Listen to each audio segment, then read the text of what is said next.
Hey, everybody. Thanks for listening today. I'm very excited to have Charlie Barone on the phone. Charlie's in Buffalo, New York, and he's a partner in two restaurants there, MTK, a.k.a. Midtown Kitchen, and also MTK Prime. And he's been in the restaurant business for a long time, spent a while in Chicago, and has had a lot of experience. And we're just really excited to have him with us today. So, Charlie, thanks for taking the time to do this. Yeah, great to talk to you. Thanks for the opportunity. Absolutely. So I want to talk to you about what you're doing in Buffalo, but before we do, let's kind of go back in time a little bit and talk about getting into the restaurant business. If I read correctly, I always try to do a little research beforehand. Am I right that you're from Buffalo? You left. You were in Chicago for a long time, successful in the restaurant business there, and never intended to come back to Buffalo, but then changed your mind, and there you are. Is that right? That's the nutshell. Yes. All right, give me the longer version. What happened? Tell me how you got involved in the restaurant business in the first place. I just turned 14 years old, and a buddy of mine said to me, "Hey, I'm making some extra money on the weekends, washing dishes at Bob Evans restaurant." So it all started when I was 14, Saturday and Sunday mornings, 5 a.m. to noon, washing dishes at a breakfast spot in Buffalo, New York, and then it kind of just all snowballed from there, from washing dishes, and then escalated to bussing tables, and that was the main attraction of hospitality restaurant business, of seeing the hustle and bustle. So I guess it's all started with the back end of the house with people, the lower position of dishwashing and working your way up.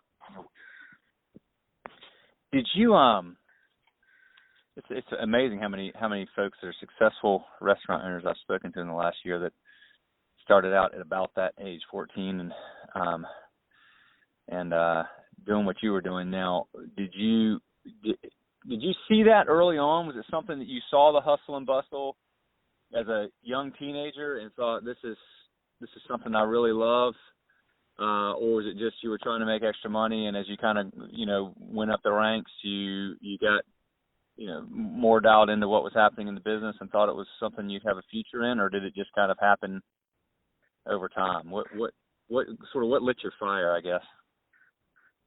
Never saw myself getting involved in the restaurant business. Never at that age. At that time, it was hockey in the winter and, baseball in the summer. Never once thought about, having to work or earn. I mean, as a kid, I used to cut grasses, extra money, shoveled enough driveways to buy a snowblower. So I always had a little bit of a business mindset, but I was very sports focused when I was a kid. And a best friend of mine, lived around the corner from me, and when he goes, "Hey, I'm making X amount of dollars on the weekends," and it didn't interfere with hockey or baseball at the time, and it was just at the time it was just to make some extra money.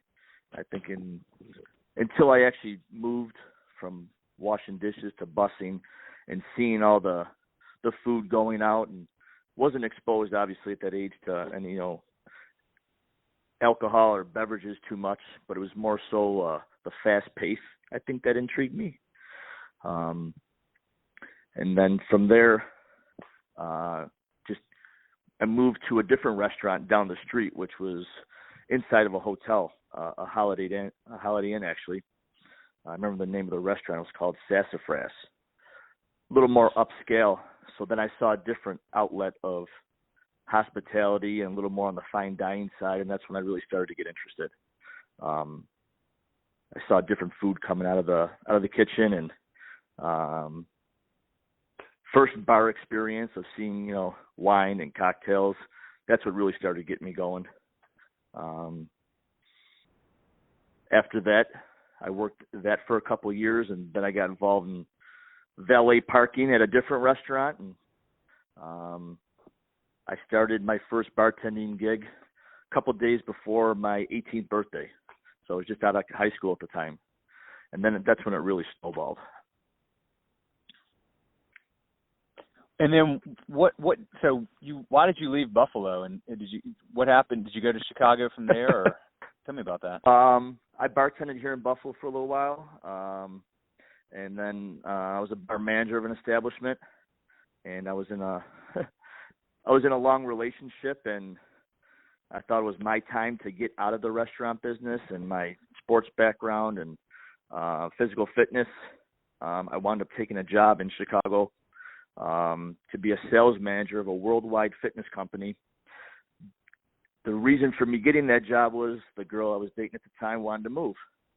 So that was kind of my outlet. I'm done with the restaurant business. I want to focus on what my passion was prior, sports, working out. This was an opportunity for me to, maybe take a relationship to a different level, and, time to, move on to explore bigger, better opportunities, a bigger city. Kind of a typical scenario, relationship didn't work out. So that was my outlet to get back into the restaurant business as I saw it from a bigger spectrum, different city, a lot more going on and exposure to different cultures and cuisines. And I started a bartending job, and that's when I made up my mind. This is what I want to do. This is where I want to, keep proceeding and,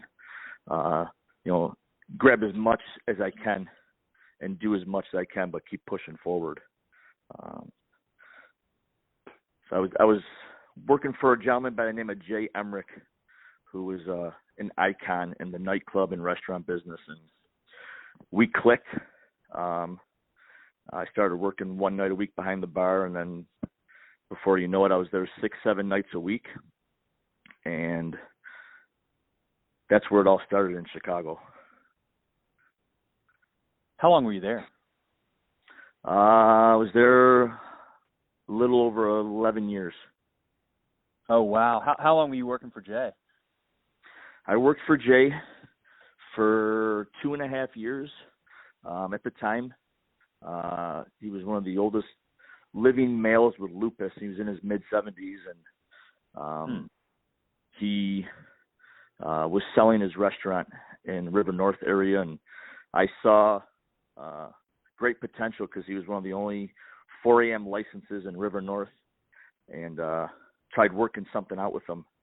I only had X amount of dollars and said, don't sell this. You've got something special here with this license and location. And long story short, he wound up selling it and told me, he goes, I need you to meet me at the restaurant. If there's anything here you like, grab something, remember the place by. And as he's poking me in the chest, and he says, you have to be at Tavern on Rush tomorrow by noon. Don't effing embarrass me. So the whole time he knew that he was selling this restaurant. And because we clicked and he took a liking to me, he set me up at Tavern on Rush without me knowing it.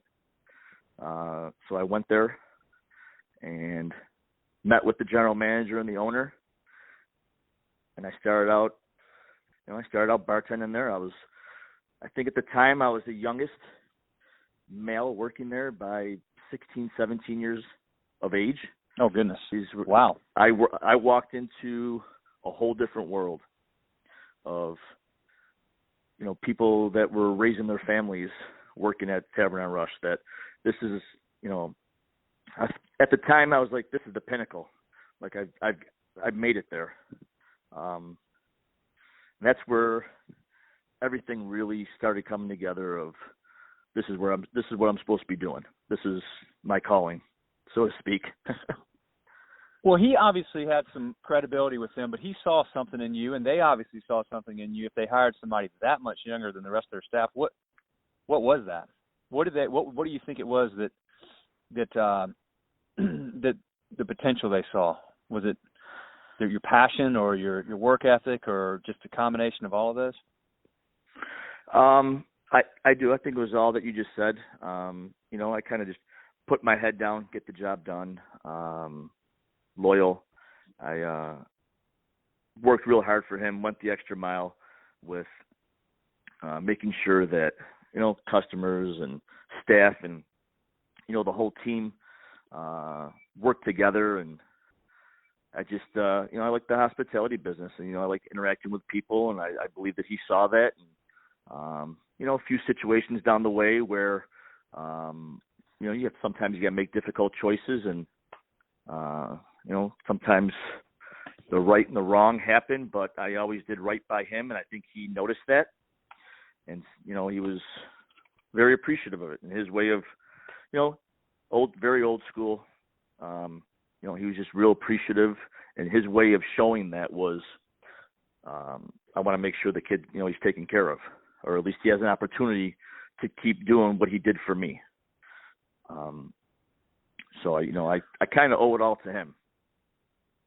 Well, I was going to ask you that. He was an icon. I know you were just with him a few years, but if he had been so successful and done so well in such a market as Chicago, I'm sure you value that experience immensely. And you just said that. What did you learn from him? What were some of the biggest takeaways that you probably still do today, or still believe today?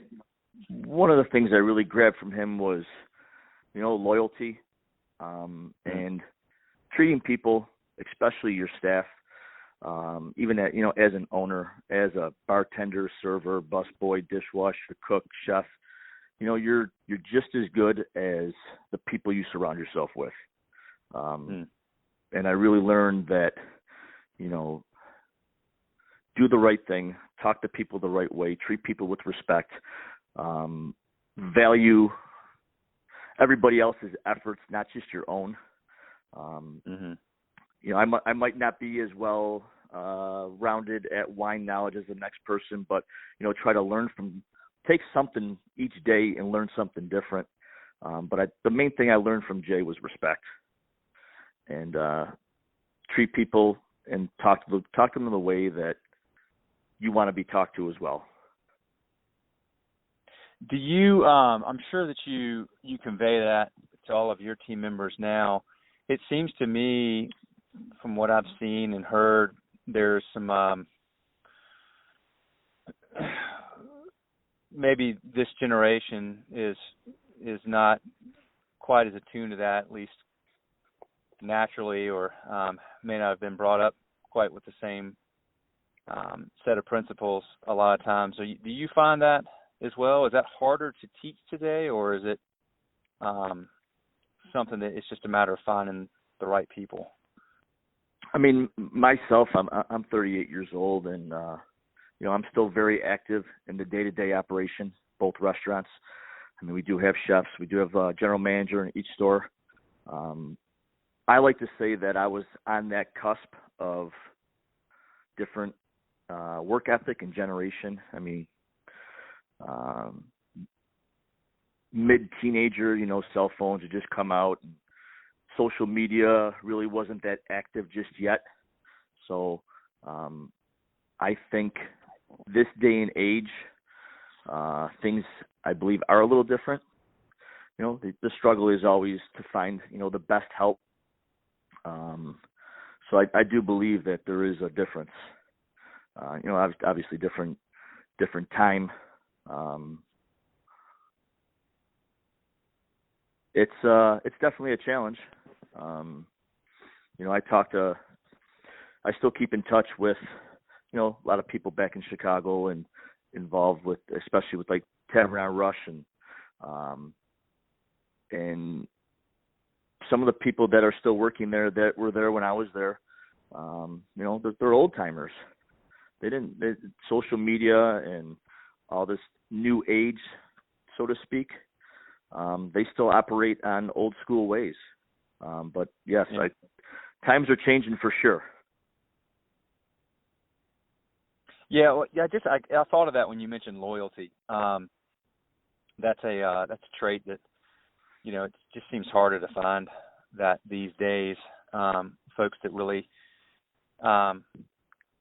understand why that's important, and why that's a good thing and can be very helpful in your career, as it was for you.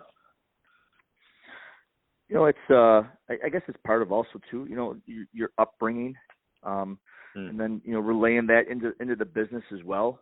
But Buffalo, New York's a small city.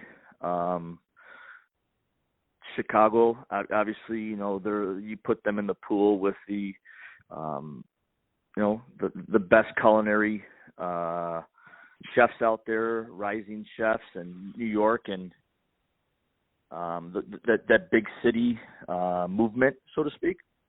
So, I mean, when you come from a small city where, the restaurant pool's not that big, you move into an area where it's exploding, and then, come back to it. It was a big eye-opener for me. I've learned over the last year, especially with 2 restaurants now and had 3 at one time, that it's a day-to-day challenge of keeping staff and making sure that you build your core. It's a day-to-day battle, and it's even harder now. In a smaller city with a smaller pool. Chicago was a constant flux of restaurant professionals. Restaurants constantly opening, the population continuing and growing. So I think a lot of that plays a big factor. There's a lot more opportunity, a lot more positions in a bigger city as opposed to a smaller city like Buffalo, New York. But keeping that core and keeping that main crew that you have happy and like I said, it all goes back to, I think, people you surround yourself with the same work ethic, or how everybody brings a different tool to the table. Yeah, for sure. Well, it just seems to be an ongoing challenge for everybody that's doing what you're doing. Well, let me ask you this. So, changing gears a little, what brought you back to Buffalo? You kind of came full circle. Yeah. When did you come back, and why? 2013. I was with a group. We had opened up a restaurant called Frontier. Was with them almost 3 years as a general manager / partner with them. And my time in Chicago, unfortunately, I had some family illnesses, and after late 2012, my grandfather became ill. I had an aunt that was ill. My father is a prostate cancer survivor. Started having some other complications, heart-related, and I had that heart-to-heart with my sister, 5 years younger, and she said, you're on a good run. Maybe it's time to come home and, be close to family and see what you could do back home. And at the time, Buffalo, and still, rising in development here, property-wise, restaurant-wise. And after coming home, I'd say towards 2011, 2012, I noticed that some buildings were changing, and some property of industrial areas were beginning now of development, and different restaurants were opening, and some other restaurants were becoming a little more exploratory and culinary focused. Cocktail scene started hitting Buffalo, New York, more craft cocktail. Now we're exploding with breweries. So I saw a little bit of a window of opportunity as well to possibly, get involved and do something myself. I made that decision in early 2013. Came home and started searching. I reconnected with some old friends and started looking at some properties. In the meantime, I took a general manager position with a company out of Pennsylvania that had a store here in Buffalo, New York, and found a property with a buddy of mine and started really throwing around some ideas, and one thing led to another, and here I am. But it didn't come that easy. I will say that. Everything started over basically breakfast one day. I found a property on Elmwood Avenue in Buffalo, and we did the walkthrough, and then we actually walked next door for breakfast. And we're sitting down talking, and a gentleman that we knew comes over to us. He's the owner, and says, "What are you two doing up so early?" Sat down. He goes, "It seems like you guys are up to something." I'm like, "Yeah, we just looked at the place next door." And he used to own it as a breakfast place called Ambrosia. And he says, "Well, why are you going to rent that place when you can buy this?" We were really caught off guard. Mid-60s gentleman named Stavros Maliaris. And he said, he goes, "I'm ready to retire." So that just threw us off completely. So now we went from wanting to, rent a place, and so now we're like, wait a minute. Now we have an opportunity to invest in some property, a redeveloping area. Okay, now we started brainstorming a little bit. Got 2 other friends involved. Next thing you know, we closed within 45 days. And that's how we started with this, MTK brand. And then we just went full throttle from there. That's fantastic, man. Did you? Let me ask you this. You've got several successful restaurant people that you are partners with. Talk about the way that you balance each other's skills and each other's probably strong personalities, and make that work, because I know that's a tough part of the business. Sometimes it can be great, but it can also be very challenging. And that's true in any business, but particularly in restaurants. Partnerships can be fantastic, and partnerships can be really tough if you don't have sort of one person who says who's sort of leading the way. So how do y'all make that work, Charlie? What have you learned, and what advice would you give to somebody that's going to be involved with several other people in a restaurant? And I agree with what you're saying. It can be difficult. It can be, sometimes bittersweet. Our core is 4 people. A buddy of mine, Tommy Cowan, Billy Palladino, and Samantha Soltis. 2 of which are with Ellicott Development. Billy is the CEO of Ellicott Development. Samantha works in their commercial leasing department. And then Tommy also owns another place called Doc Sullivan's in South Buffalo. I guess the way our operation runs, Tommy and I are in touch, 24/7. Sometimes he gets pulled away with his operation at Doc Sullivan's, very successful Irish tavern. So just recently I've kind of been the director of the day-to-day. And Samantha, I call her the glue. She keeps us organized. She keeps, the files, the checkbook, all the paperwork, desk work, as well as she's involved with the promotions and parties and events and stuff like that. And then Billy brings the real estate and the development side of the group. If there's opportunity within his company, they own several hotels and properties. So he gives us the knowledge of the real estate, and if this deal is a bad deal, we have a lot of the resources from Ellicott Development, from our lawyers to our property managers to construction crews, carpenters. So I guess that's how we all get along so well. Each one brings something different. Tommy and I are very alike, but it's also if he sees something that I don't see, and vice versa, or a different. If I'm having trouble with something, I call him and say, "Listen, I need fresh eyes on this." Or if I'm looking at a certain report and I must be missing something, I need fresh eyes, and vice versa.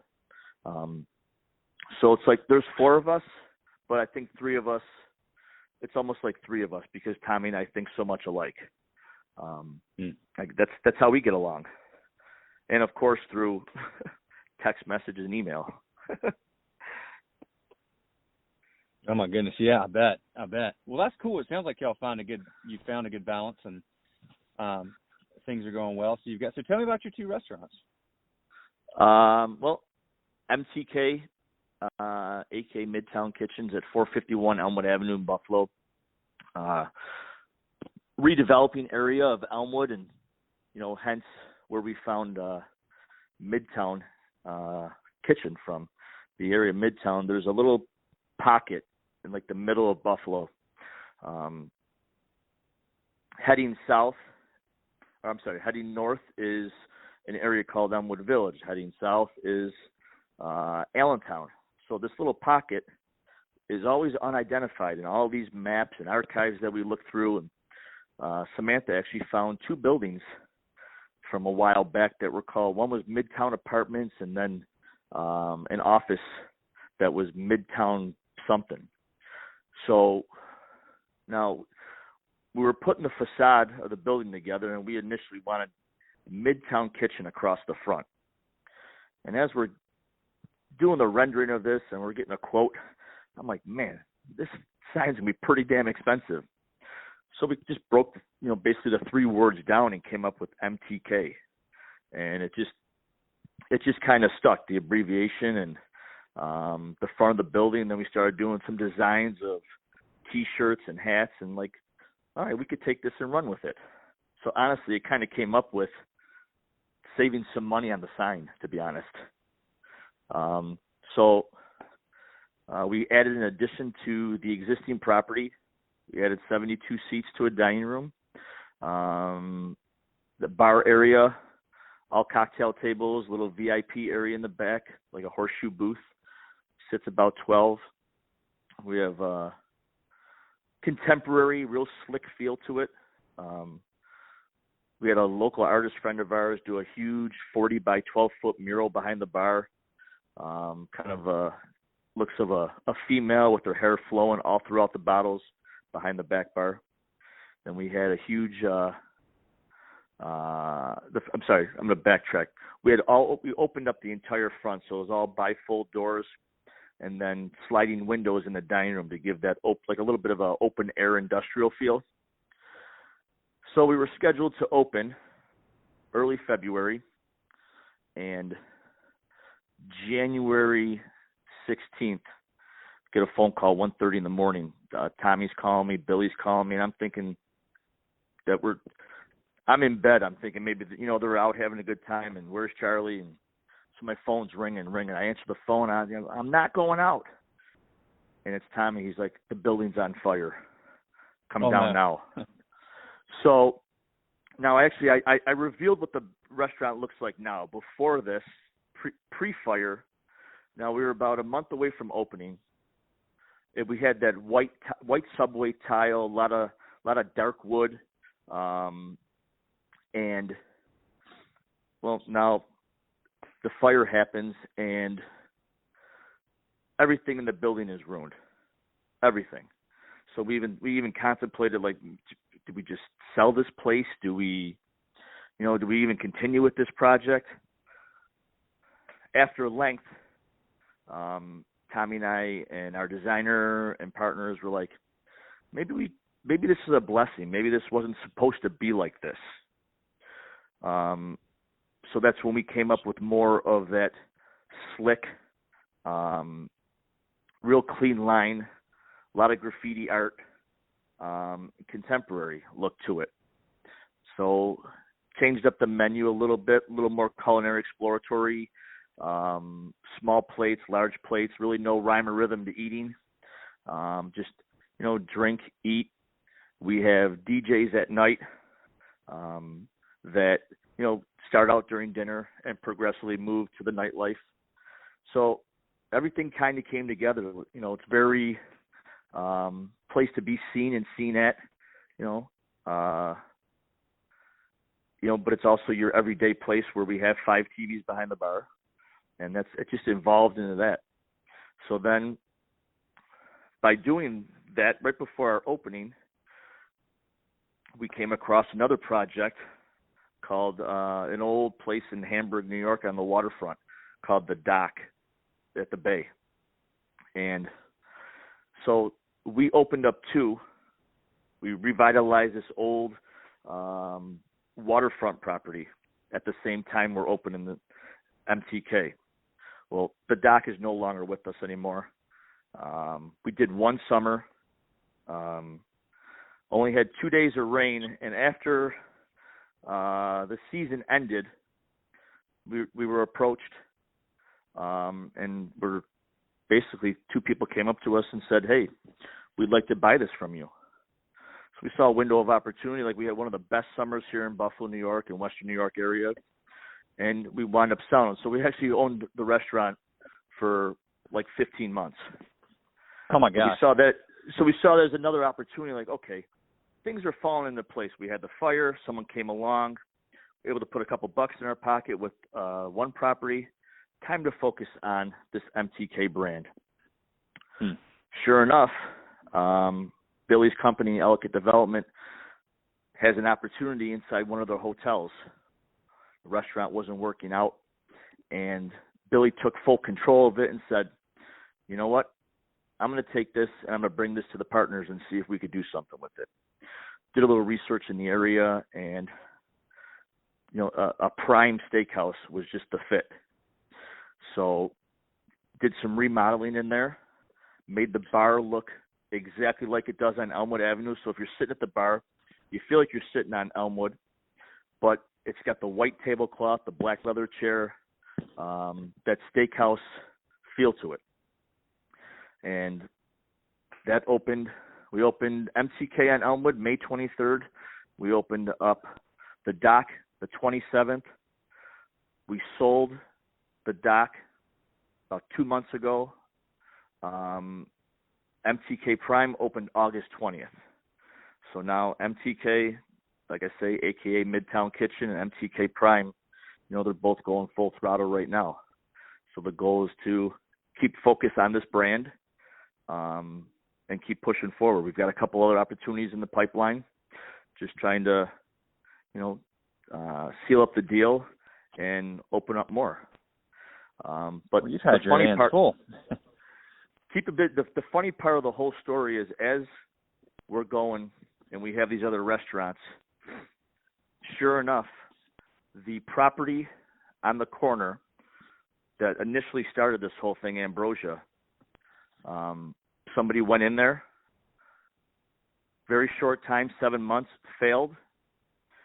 As soon as we found out that happened, I went over there, and I always had a relationship with the property owner, and conversation back and forth. And I went over there one day with a napkin, and I had a deal on a napkin. And after I talked to our group and was like, they said, "If you think this is a good fit for us, let's see what kind of deal we can do." I said, "Well, I'm gonna take this napkin over there and see if he goes for this." So he looked at the napkin, he pushed the napkin to the side, took out a piece of scrap paper, and reiterated what I had put on the napkin. Changed 1 or 2 numbers. We both signed it, and so now we still own that space, and we're just waiting for some other area development to see what happens to put another restaurant in that. So it all came back to, like you were saying, full circle before. It came back to the initial starting point of when I actually moved home, so 3 years ago. So we wound up actually owning the You property own that building. where it all started. Yep, where the whole project started from. Me and Tommy going to look at it, and then going next door for breakfast. Came back to us now actually taking over the place that we initially walked through. So how Do people you say things happen for a reason. Yeah, for sure, man. I love it. Well, that really is full circle then. Do you, so you own that building. Do you own the other two? The hotel is owned by Ellicott. We own the business.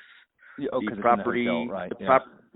the property on Elmwood, we own MTK, and we are under contract of a lease for what used to be called Ambrosia. And basically right now we've got all of our restaurant equipment in there, stuff that we plan on using. So it's almost like kind of like a storage, to be honest, for right now until we actually nail down the concept. Like I said, there's right behind us on Elmwood, there was a big hospital that was just sold. A big development is going in there. Charter school, soccer field, I think about 150 condos, then apartments. Across the street from us, a well-known pizzeria closed. So there's a lot of redeveloping going on, and we want to kind of see what happens before we put a concept in there. We have a few ideas. We're just waiting to see kind of how the neighborhood is still evolving. A lot of that's going to start coming to a head once the weather breaks. Well, that's cool. You guys are being patient. That's probably tough, but wise. Well, we moved pretty fast, and it was, we actually, my partner Tommy and I, we just actually backed out of a project that we were working on for 3 months because we felt that let's pump the brakes for a little bit. We took on a lot. If you factor in Tommy's other restaurant, Doc Sullivan's, MTK, the Doc, MTK Prime, we actually opened up 4 restaurants from May till October. So that was a lot. And we actually, we sat down and we were like, I think we're moving a little too fast here, and we're losing a little bit of focus. So it took a lot for us to say, let's slow down a little bit and focus on what we have. Learned a lot. We learned a lot about ourselves by saying, let's pump the brakes a little bit and let's focus a little more on the group that we have instead of forming, 2 more restaurants. Focus on this MTK brand and how we excel with this, and we keep this going. Fantastic, man. I love it. It's a great story. Congratulations to you guys. Thank you. Do you, I'm going to let you go because I know you're busy, but I want to ask you if there's anything that we haven't talked about or any parting thoughts you might have for folks, that are listening that maybe, are just getting started in the restaurant business, or maybe perhaps they're, and I mean that to staff, like, younger folks that are just getting started that may see it as a career, and or to people that, want to be a restaurant owner and know that and just are listening to this to learn from people that have been, successful at it.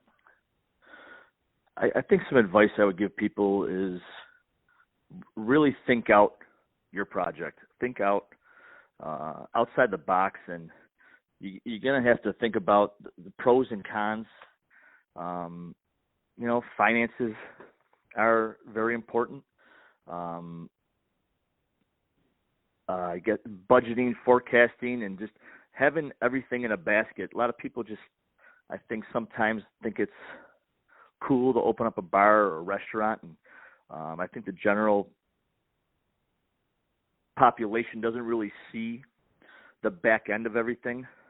A lot of people just see the actual the dining and the drinking side of it, but there's a lot more to it than the day to day. My advice to anyone that wants to get involved is really think it out. Can't hurt to have someone consult with you that's been involved with it. That's what I did when I first opened up a restaurant. That was in Chicago, Frontier. I still was in touch daily with Marty Gattilla, one of the owners of Tavern on Rush, because there's a lot of stuff I just didn't know. And I think you need that person to call, because I don't think anybody would say that opening a restaurant, opening a bar is easy. I think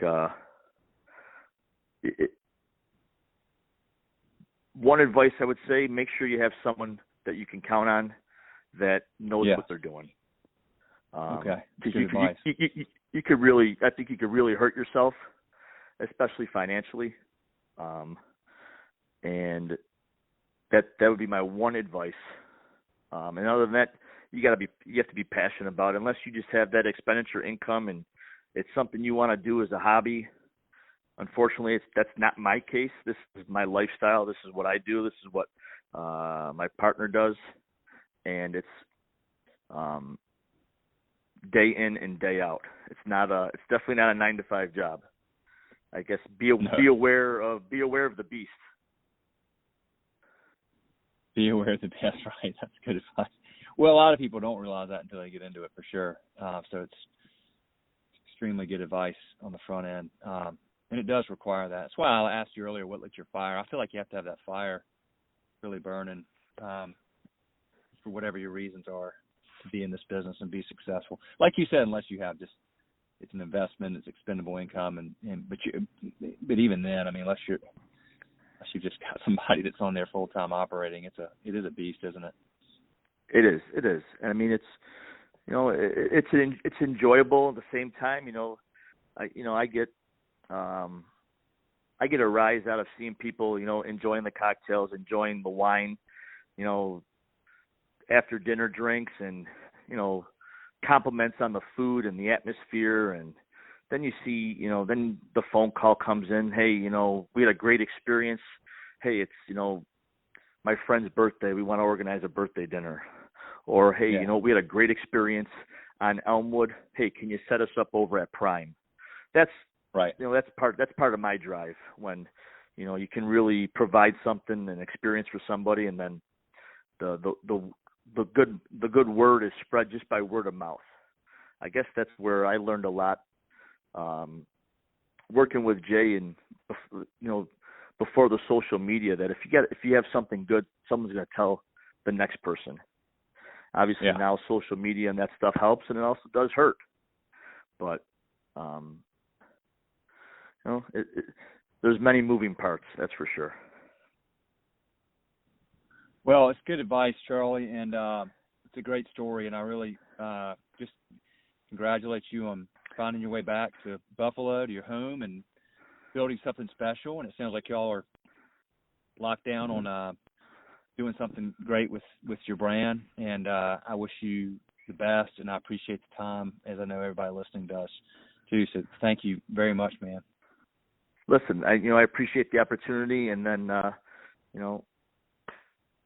great talking to you.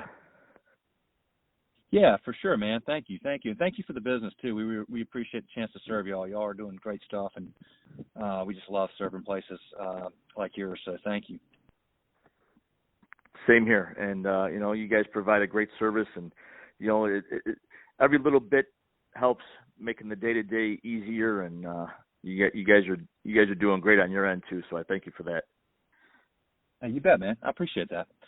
Well, good, man. Well, have a good one. Take care. Good luck. We're around if you need anything, and otherwise, I'll let you roll, and just best of luck to y'all.